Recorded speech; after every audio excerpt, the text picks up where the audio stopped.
इस वीडियो में हम क्लास 12 के एक्सरसाइज 1.1 के क्वेश्चनों को सॉल्व करेंगे। तो क्वेश्चन नंबर 12 पर आते हैं। तो देखिए क्वेश्चन नंबर 12 में हमसे क्या करा है, so that the relation are define in the set A of all triangle as are equal to T1, T2 such that T1 is similar to T2 is an equivalence relation. तो question number 12 में हमको क्या करना है, हमको show करना है जो रिलेशन दिया है आर डिफाइन है सेट ए में। सेट ए क्या दिया है हमको, सेट ए हमको दिया है, सेट ए दिया है ऑफ ऑल ट्रायंगल, मतलब ऑफ ट्रायंगल होंगे, सभी ट्रायंगलों के लिए सेट ए डिफाइन है। और यहाँ पर आर इक्वल टू क्या दिया है, यानी रिलेशन दिया है T1 and T2 such that T1 जो होगा वो सिमिलर टू T2 होगा।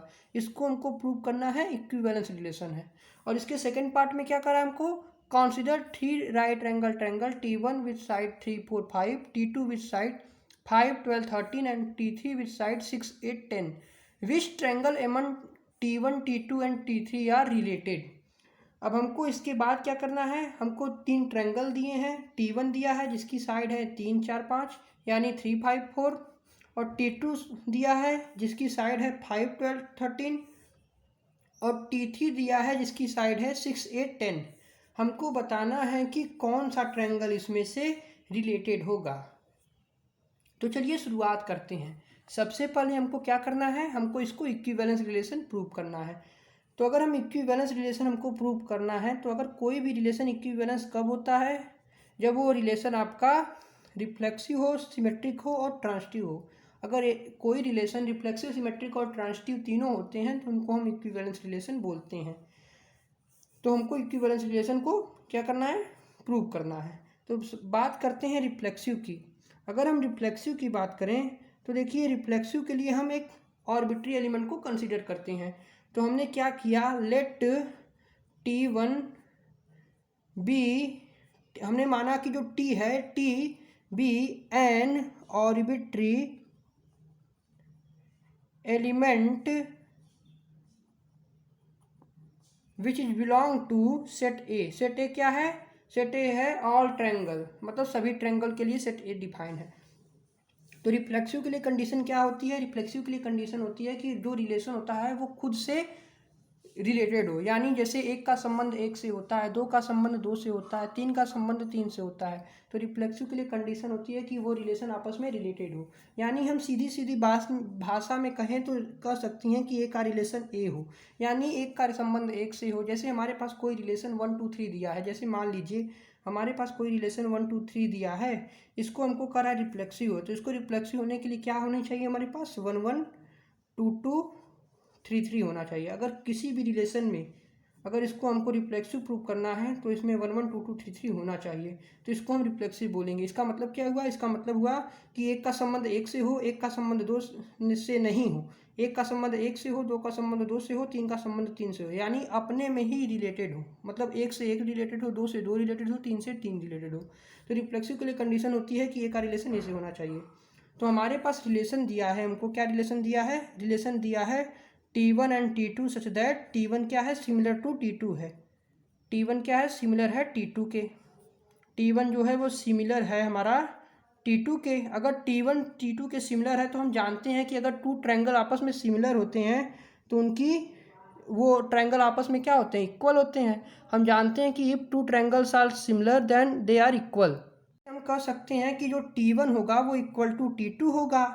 तो रिफ्लेक्सिव के लिए कंडीशन क्या होती है, ए का रिलेशन ए से होना चाहिए। तो अगर हम इसकी ये वाला जो रिलेशन दिया है इसके लिए अगर हम रिफ्लेक्सिव लगाना चाहें तो हम लिखेंगे क्या, यहाँ से हम लिखेंगे T1 का रिलेशन T1 से होना चाहिए।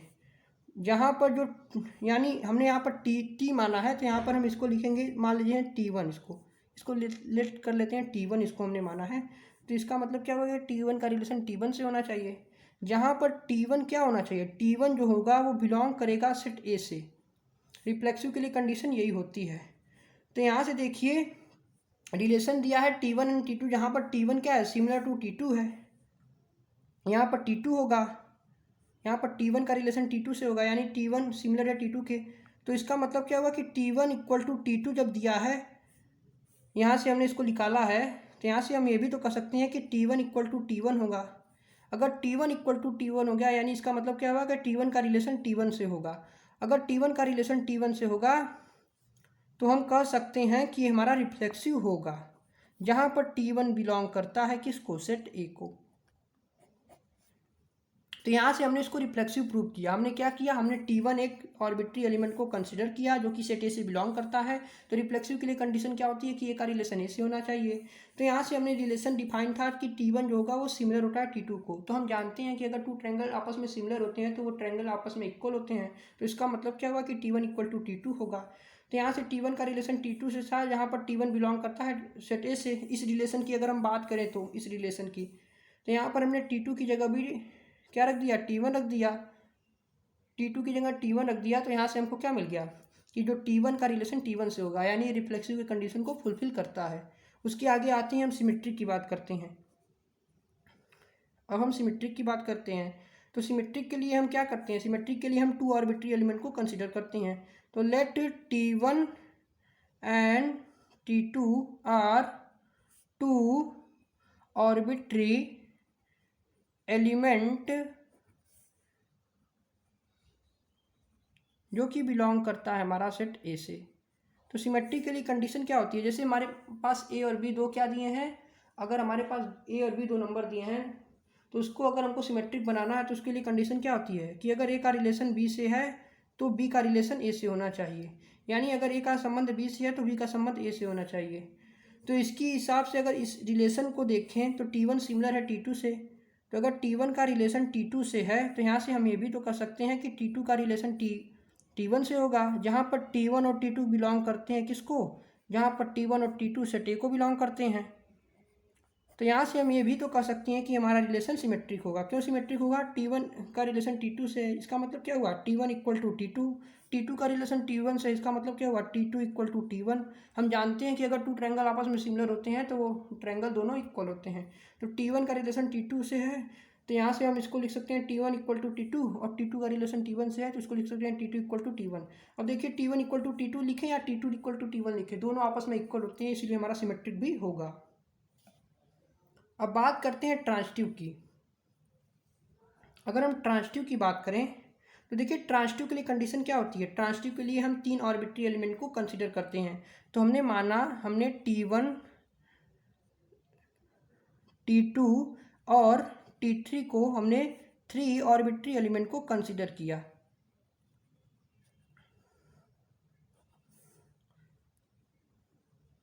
जो कि बिलोंग करते हैं हमारे सेट ए से।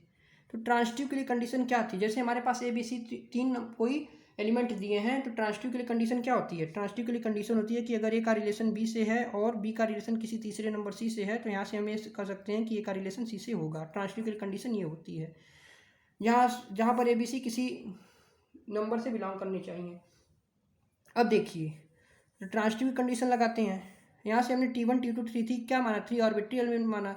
तो अगर इस रिलेशन को हम देखें, अगर हम इस रिलेशन को देखें तो क्या दिया है, T1 is similar to T2 दिया है। यहाँ पर देखिए रिलेशन दिया है T1 is similar to T2। तो ट्रांजिटिव की बात करते हैं, अगर T1 का रिलेशन T2 से है तो यहाँ से हम क्या कर सकते हैं कि T1 इक्वल टू T2 होगा। यहाँ से हम कर सकते हैं T1 इक्वल टू T2 होगा। उसी तरह अगर T2 का रिलेशन अब यहाँ किसी तीसरे नंबर T3 से होगा तो इसको हम कर सकते हैं कि T2 इक्वल टू T3 होगा। अब इन दोनों को अगर आप जोड़ देंगे तो आपको क्या मिलेगा, आपको मिलेगा कि जो T1 का रिलेशन होगा वो T3 से भी होगा, यानी T1 इक्वल टू T3 होगा। जहाँ पर T1 T2 और T3 जो बिलोंग करते हैं हमारे सेट ए से, इसको भी आप लिखोगे। यहाँ पर T1 T2 और T3 बिलोंग करते हैं सेट ए से। तो यहाँ से हम ये कह सकते हैं कि जो T1 T2 T3 जो हमने एलिमेंट माना ये ट्रांजिटिव भी होंगे। देखिए अगर T1 का रिलेशन T2 से है, इसका मतलब क्या हुआ, T1 सिमिलर टू T2 है, यानी अगर टू ट्रायंगल सिमिलर होते हैं तो वो इक्वल होते हैं, यानी T1 इक्वल टू T2 हो गया। उसी तरह T2 सिमिलर है T3 के, अगर T2 जो है वो सिमिलर है T2 का, इसका मतलब क्या हो गया, अगर ये पेयर अगर ये इक्वल है और T2 T3 के इक्वल है तो यहाँ से हम ये भी तो कर सकते हैं कि T1 जो होगा वो भी इक्वल टू T3 के होगा। तो यहाँ से हम इसको ट्रांजिटिव भी कर सकते हैं। तो यहाँ से हमने इसको, ये रिलेशन आपका रिफ्लेक्सिव है, सिमेट्रिक है और ट्रांजिटिव भी है। तो ये रिलेशन आपका क्या बना, ये आपका रिलेशन इक्विवेलेंस रिलेशन प्रूव हो गया। तो ये आपका रिलेशन इक्विवेलेंस रिलेशन होगा। अब देखिए इसके सेकंड पार्ट में आपसे क्या करा है, so it is a equivalence relation. अब इसके सेकंड पार्ट में आपसे क्या करा है, इसके सेकंड पार्ट में करा है consider 3 triangles T1 with side 3 4 5, T2 with side 5 12 13 and T3 with side 6 8 10, which triangle among T1 T2 T3 are related। तो देखिए अब हम जानते हैं कि अगर 2 ट्रायंगल इक्वल होते हैं, अगर कोई 2 ट्रायंगल इक्वल होते हैं तो उनका ratio of their corresponding side क्या होते हैं, इक्वल होते हैं। If two triangles are similar, then their ratio of corresponding sides are equal। अगर दो ट्रायंगल सिमिलर होते हैं तो उनकी रेशियो ऑफ करस्पॉन्डिंग साइड क्या होती हैं, इक्वल होती हैं। हम जानते हैं कि if two triangles are similar, अगर 2 ट्रायंगल्स आपस में सिमिलर होते हैं, then ratio of their corresponding side are equal।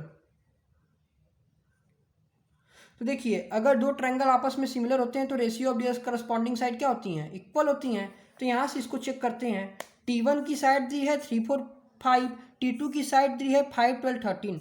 अगर हम यहाँ पर इसको दिखाते हैं, अगर T1 दिया है हमको क्या, T1 की साइड दी है 3 4 5, T2 की साइड क्या दी है, T2 की साइड दी है 5 12 13 और T3 की साइड क्या दी है, T3 की साइड दी है 6 8 10। तो हम जानते हैं कि अगर 2 ट्रायंगल आपस में इक्वल होते हैं तो अगर 2 ट्रायंगल आपस में सिमिलर होते हैं तो ratio of their corresponding side क्या होती हैं, इक्वल होती हैं। तो अगर हम T1 और T2 को रेशियो ऑफ करस्पॉन्डिंग देखें तो ये 3/5 आता है, 4/12 आता है और 5/13 आता है। तो अगर हम T1 और T2 को देखें तो क्या आता है, इसकी रेशियो ऑफ करस्पॉन्डिंग साइड देखिए 3/5 4/12 5/13, जो कि डिफरेंट आता है। तो ये तो सिमिलर नहीं होगा। वहीं अगर हम T1/T3 करें, अगर हम T1/T3 करें तो देखिए क्या होता है हमारा, 3/6 आएगा विच इज इक्वल टू 4/8 आएगा विच इज इक्वल टू 5/10 आता है। अब देखिए इन दोनों ट्रायंगलों में आपस में रिलेटेड होंगे, क्यों होंगे, देखिए इसको अगर हम काटें तो 1/2 आता है, 3/6 है तो 1/2, 4/8 1/2, 5/10 1/2। अब देखिए इनकी रेशियो ऑफ करस्पॉन्डिंग साइड क्या आ रही है, 1/2 आ रही है। अब इनकी ratio of corresponding side same आ रही है तो यही जो होंगे T1 जो होगा वही रिलेटेड होगा T3 से। यानी हम यहाँ से कह सकते हैं कि जो T1 है वही रिलेटेड है T3 से, T2 नहीं रिलेटेड है। T1 रिलेटेड होगा T3 से, क्यों रिलेटेड होगा, क्योंकि इनकी ratio of corresponding side equal है, 1/2 1/2 1/3। अगर हम T1/T2 करेंगे तो क्या आएगा, 3/5 4/12 5/13, जो कि इक्वल नहीं है। वहीं अगर हमने T1/T3 किया तो हमको इनकी रेशियो ऑफ करस्पॉन्डिंग साइड क्या मिला, 1/2 1/2 1/2, जो कि इक्वल है। इसीलिए T1 जो होगा वो रिलेटेड होगा T3 से। इसका सेकंड पार्ट भी हमने यहाँ पर प्रूव कर दिया। तो इस वीडियो में इतना ही। अगर आपको ये वीडियो पसंद आया हो तो इसको लाइक शेयर और सब्सक्राइब करना ना भूलें। Thanks for watching this video.